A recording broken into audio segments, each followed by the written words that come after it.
What is going on, everybody? Welcome back to another episode of Hutch Coming in Clutch. I'm your host, Hutchison Brown, and today we've got a fantastic show.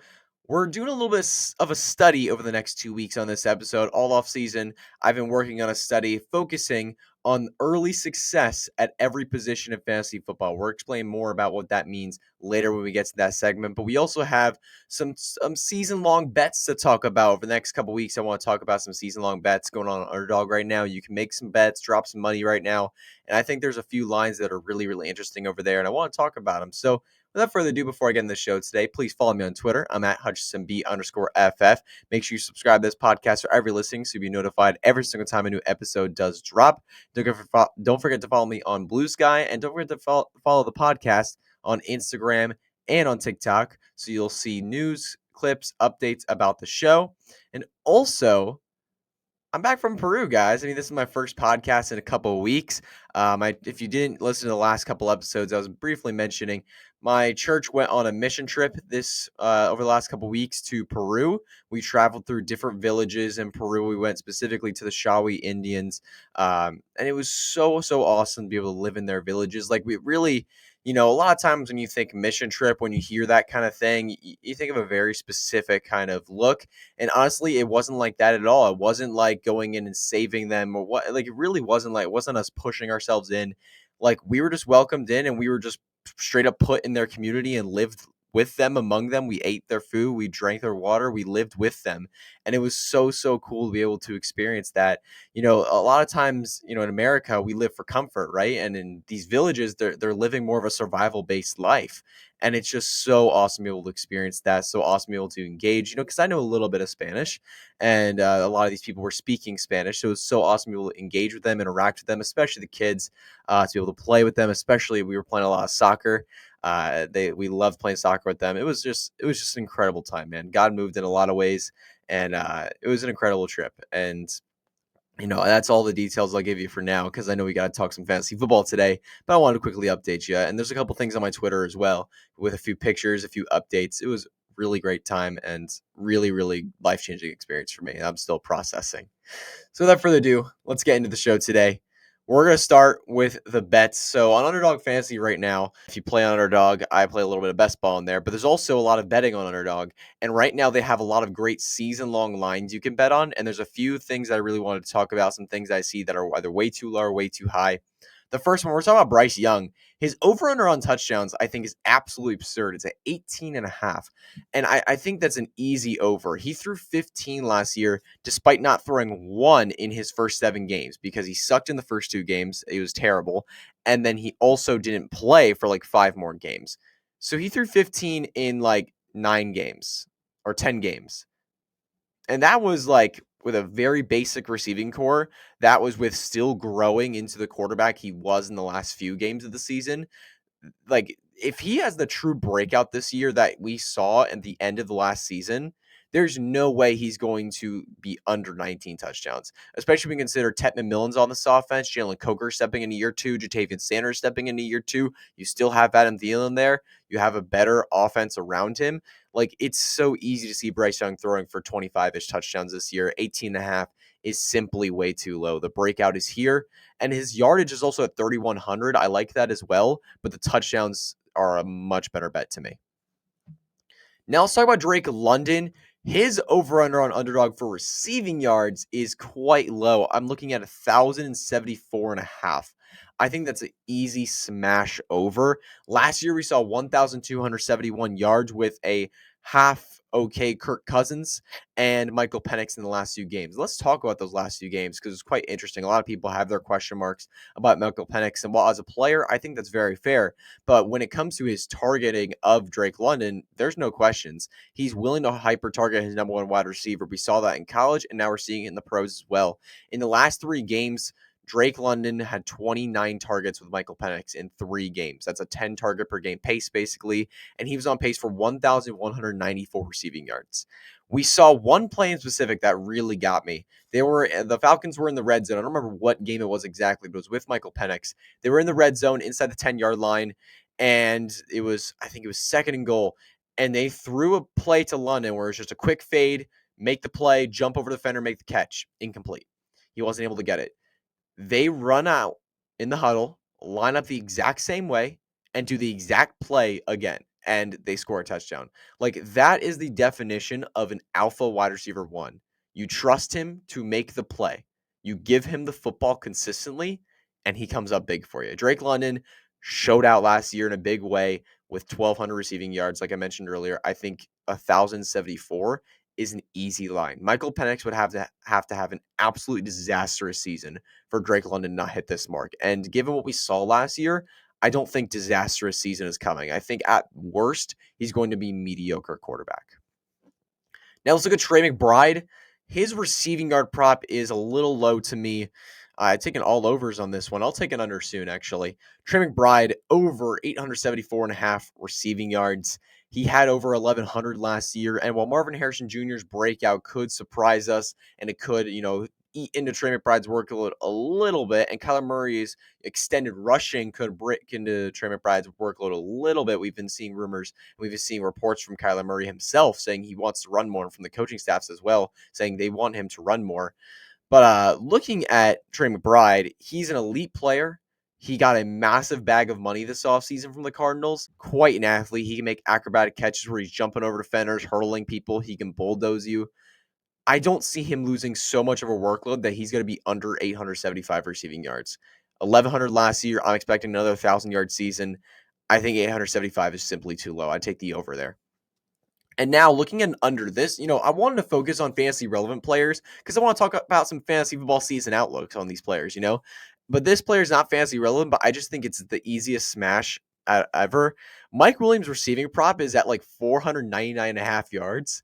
I don't get it at all. And it's Mike Williams. He just signed a 1-year deal with the Chargers this offseason. And while we saw him on the Chargers, he was pretty productive, actually. Especially his last few seasons when he was able to stay a little bit healthier. He was able to put up some solid numbers with Los Angeles.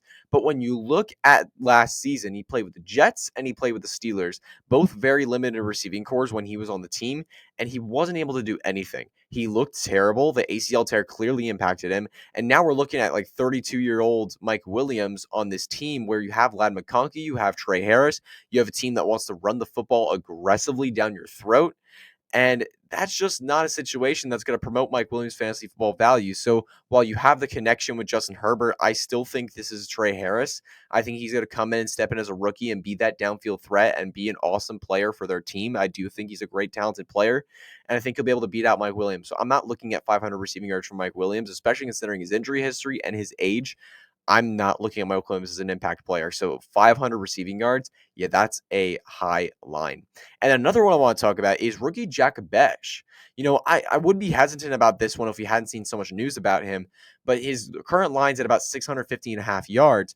And I think that's really, really high. When you look at what he's doing so far in the offseason, he's playing behind like day 3 rookies right now. He's playing on the second team, and he's not getting those reps, and he's not working with the first team. And on this offense right now, you have Geno Smith, who's a very capable quarterback, but I wouldn't consider him top 5 elite. I wouldn't consider him a guy that's going to give us like 3 relevant fantasy options. And you have an offense with Pete Carroll, head coach, and Ashton Jeanty. This offense is going to be built around Ashton Jeanty in the running game. This offense is not going to be built around passing for 35, 40 times a game. It's going to be built around running the football a lot. And that's going to limit the passing volume. And you already have Brock Bowers and Jacoby Myers to absorb a lot of that receiving volume, as well as Ashton Jeanty. That puts Jack Best in a position where it just doesn't profile for him. Like, doesn't work for him. So I'm looking at Jack Besh and 650 receiving yards. That just sounds high. The draft capital's there, the investment's there. But the way this team looks and the way he's been looking in camp, I find it hard to believe he's going to hit 650 this year. Now, that's it for the bets. I just want to throw out a few bets, and might probably do this next week as well, or do something fun to look towards the upcoming season as well. All right, so let's jump into the meat potatoes of this show. How much does early success matter? So here's what we're doing in this study. The reason I really did this study, I'm working on this a lot of this offseason. When you look at the generalization of the fantasy football world at every position, a lot of people tend to really value early success. When you see it early, that means a lot of good things are coming, right? And some people tend to get really impatient. And while generally when you look at it, you see the good players tend to get it done within their first couple of years and they have a great career, right? But I wanted to put a number to that. I wanted to say, hey, let's actually look deep into this and let's put a number to this. Let's see if at every position early success really does matter. Let's see. The numbers I found are really fun and exciting, and are really exciting to share. We found some really good trends here. So we're start with the quarterback and the running back position today, wide receivers and tight ends on next week's show, and I cannot wait to reveal what I have found to all of you. So right now I'm going to reveal my process and start to go through the numbers. I just need y'all to lock in. I need y'all to lock in to follow this, okay? It's a lot of numbers, a lot of things being thrown out. So lock in with me, okay? So for my process, I looked since 2013 for fantasy relevant quarterbacks, over the last dozen years of fantasy relevant quarterbacks, and I looked at the baseline of what you need to finish as a QB1, a top 12 quarterback in points per game among players who play at least 6 games. So I looked at the QB12 of points per game in every single season since 2013, and I found that to finish as a QB1, you need 18.0 fantasy points per game. I wanted to find a baseline of, okay, what do you need to finish as a QB1? I also did it for QB2, a top 24 season at the quarterback position. That ended up being 16.1 fantasy points per game, about a 2-point per game difference. Then what I did was I looked at every single name since 2013 that had at least one finish that hit that QB1 mark of 18 points per game. I end up with a list of about 40, 45 quarterbacks. Then I cut out all the one-hit wonders. I cut out all the guys that only hit it once and never hit it again.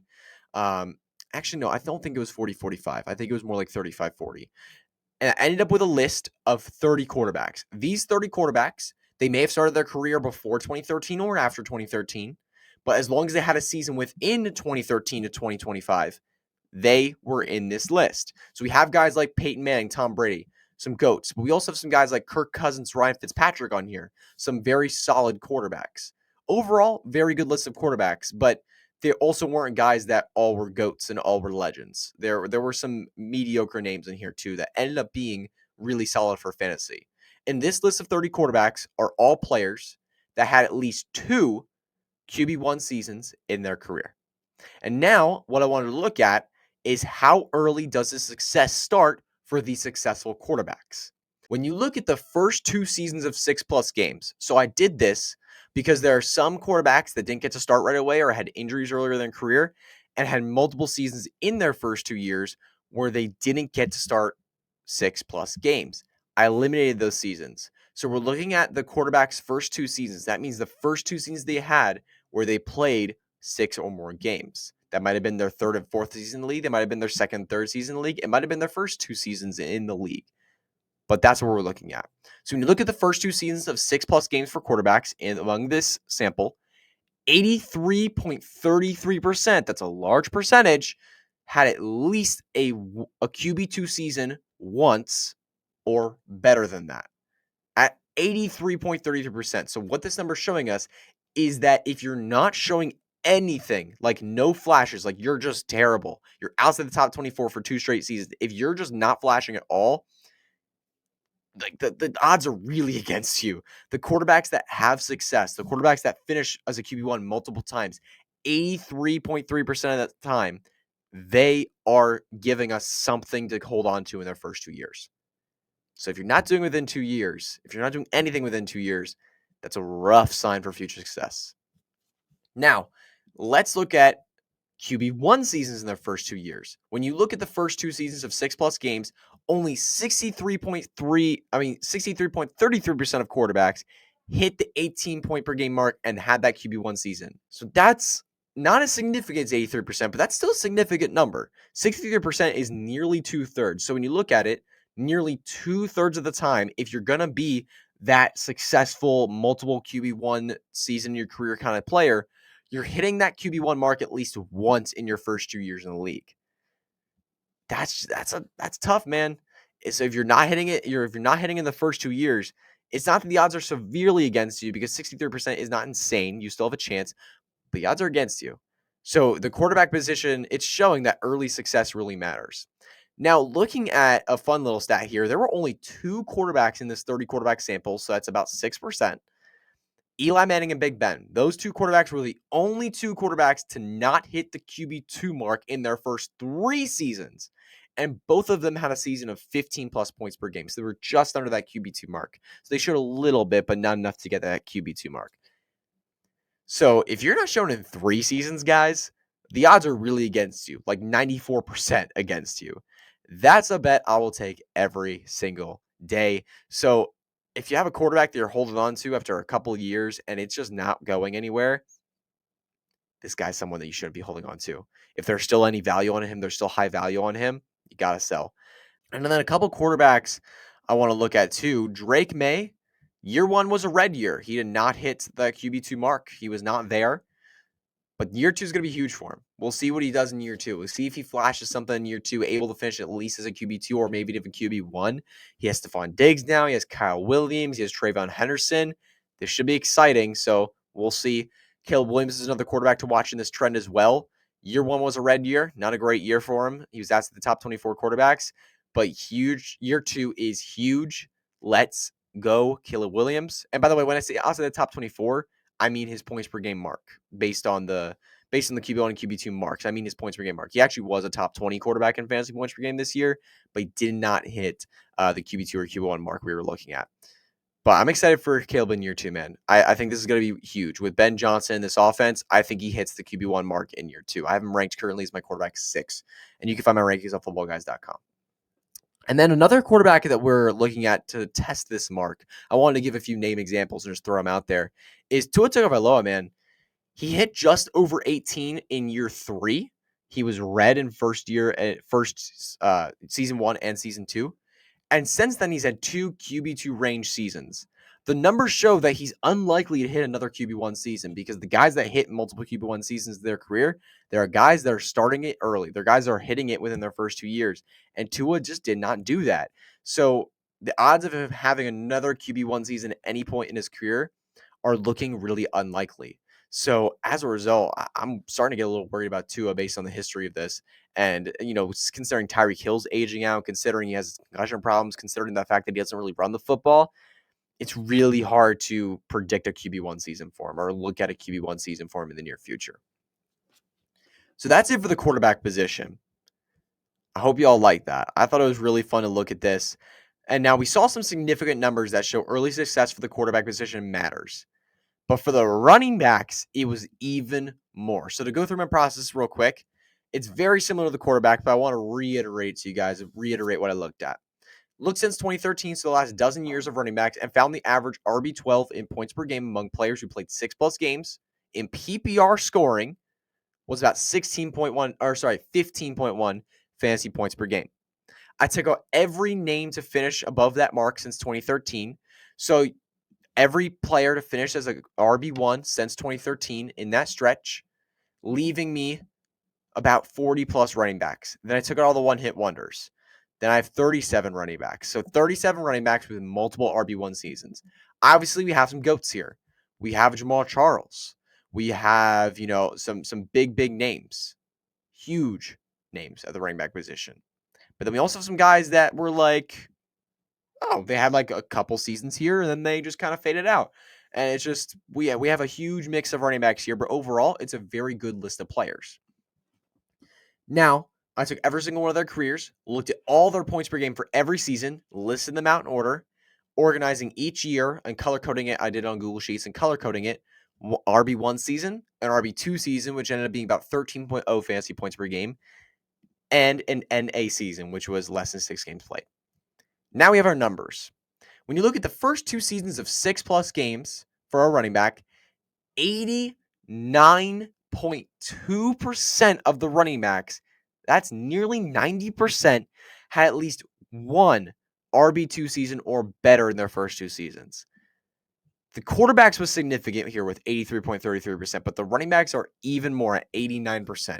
So if you're not hitting something in your first 2 years, the odds are severely against you at the running back position. Running backs come in and they get it done early, and this stat very clearly displays that. When you look at the first 2 seasons of 6+ games, only 81% of running backs had at least one RB1 season in their first 2 years playing football. That is huge. That is absolutely massive. 81%. the odds are going to be severely against you if you're not hitting something in your first 2 seasons. I looked at the list. There are only a couple of running backs in this sample that really did it. And one of the main names I like to focus on is Derrick Henry, because he was behind CJ2K for so long, for a few years in the league, and then he finally got the backfield to himself. That wasn't really his fault. You had a couple situations too where guys were backups, guys weren't fully starters in their offenses when they got in the league, and they had injuries and they slowly got back to it. So when you really look at it, the vast majority of running backs, they have success early and they show flashes early. So let's look at some running back examples here that might display this, that might, be testing this sample right now. So I want to look at year 2 running backs right now. It sucks because the year 2 sample of running backs that we have is not great. We're not looking at a lot of guys here that could be potential RB1s. We have Bucky Irving and we have Tyron Tracy, but that's pretty much it. The rest of the names are Jonathan Brooks, who's injured, Trey Benson, Blake Corum, Marshawn Lloyd, Jalen Wright. A lot of backups, a lot of injuries to these players. Just not a great sample of list of guys that we could see a year 2 breakout from besides Bucky Irving and Tyron Tracy. Now, Bucky Irving have already hit an RB1 season, and Tyron Tracy showed a fantasy relevance, so they already locked in. Tyron Tracy, we're unsure if he could be an RB1. Cam Skyboo was drafted, so we see how that goes. But Bucky Irving, it'll be really intriguing to see how his career goes. He is a bit undersized, but he's incredibly athletic, incredibly efficient with the football in his hands. He's really fun to watch play, and the Bucs offense is going to be good this year. So I am really excited for Bucky Irving to see if he can repeat as an RB1. I currently have him ranked as a back end RB1, right around RB 10, 11. A lot of people have him ranked higher, which I think is a little scary given the fact that he's a late round pick, given the fact that his efficiency was so freaking high last year that it's going to be hard to repeat. But hey, we'll see. We'll see what happens there. But then I want to look at Chuba Hubbard too. He never passed 10.7 points per game until year 4. There was not a single running back in the study that I did that showed that a running back did hit an RB1 season until year 4. There's not a single one. Joe Butters the only guy, and he wasn't even the sample because he hasn't hit multiple RB1 seasons yet. So when you look at it, the odds are severely against him. He might be one of those one-hit wonder guys that just come in, have the RB1 season, and then kind of just fade out. So I'm really worried about him. And also, I want to keep an eye on the rookies, man. You got a bunch of rookies coming in that can make a huge impact in fantasy football. The quarterback position, it was weaker at the rookie spot this year. Not seeing any guys jumping into the QB1 conversation just yet. But at running back, we could absolutely see multiple guys jump in that top 12 conversation. I'm looking at RJ Harvey, and I'm not saying his name first because I like him the most, but we're looking at RJ Harvey, Travion Henderson. We're looking at Amarian Hampton. We're looking at Ashton Genty, who's already being ranked as an RB1 very commonly in fantasy football leagues. Usually it's like a top 6 back. Very, very exciting stuff here, guys. Very, very exciting stuff here for the rookies. And there are names, outside those top few that have plenty of upside. You look at Bashal Tutin. That's a really fun name in Jacksonville. If he takes over that backfield, he can get in the RB2, maybe even RB1 conversation. You never know, man. These running backs come in and they could just dominate. But there's a bunch of guys here that really got to keep an eye on for rookies to potentially get in that fantasy relevant conversation really early. And something I wanted to mention a couple of things I wanted to say before I wrap up the show. A couple things I wanted to say. I want to look at both positions together for a couple of stats. The first thing I really wanted to focus on is if you hit the number as a rookie, does that mean something? I really wanted to focus on that. And yes, it does mean something. When you look at both positions, you're looking at about one more season per career of hitting RB1 or QB1 marks if you do it as a rookie. When you see guys come in as rookies and dominate, the statistics show that you're more likely to have a better career of RB1 and QB1 and RB2 and QB2 seasons. So guys that do it as rookies, looking at Bucky Irving, we just talked about him. These guys are ones that can have a lot of success in their career. So keep an eye on that.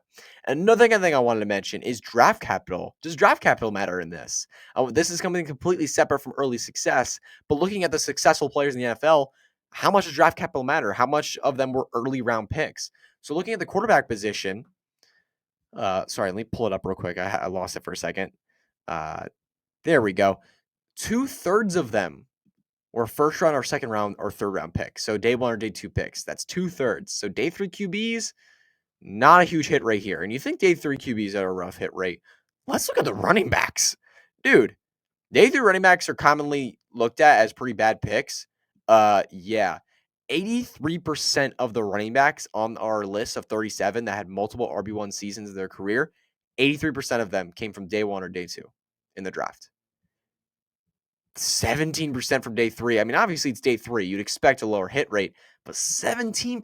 It's rough, man. Rough out there for those day three running backs and those undrafted free agents. And another thing I wanted to say, guys, look, obviously these numbers are fun to look at and they reveal a lot to us. And I'm really hopeful that this episode revealed a lot to you guys about early success at different positions, at the quarterback and running back positions, that is. But individual situations matter so much. I love analytics, I love numbers, and I love looking at statistics. But you have to look at individual team situations. You have to look at individual player situations. You have to look at injuries. You have to look at other factors that play into this. Fantasy football is a complicated game. When you analyzing one player's outlook, so much goes into it. It's not just a numbers game. It's not just film. It's also situation. How they're playing on their team, what their offense looks like, what their team looks like at the year that they're playing. So remember, these numbers are a great baseline, a great thing to look at, a great thing to use in an argument or use in your head as a piece of the outlook for a player. But they're not everything. The numbers are not everything. You have to look at individual situations, like a Derrick Henry, for example. He's a guy that did not have any success for fantasy football in his first 3 seasons. And look at Derrick Henry's career. He's one of the best running backs to ever play the game of football. It's because he was behind CJ2K for so long and working behind him that he didn't get to have the backfield to himself. He didn't get to have that opportunity. But once he had the opportunity, he crushed it because he was a great running back. He was a first-round pick in the NFL draft. So keep an eye on individual situations as well, guys. Do not let these numbers completely drive your analysis. Let individual situations and film and other pieces all work in the puzzle in your brain of how you look at a player. That's going to be all for Hutch Coming in Clutch today. Thank you all so much for tuning in. I greatly appreciate you. This was a fun episode for me to prepare for, a fun study for me to do, and I'm going to reveal my numbers at wide receivers and tight ends next week for some fun numbers as well. So make sure you tune into this week's episode. I mean, you already did tune in. I don't know why I'm saying that. Make sure you tune in to next week's episode for the wide receivers and tight ends. We'll see you all next week.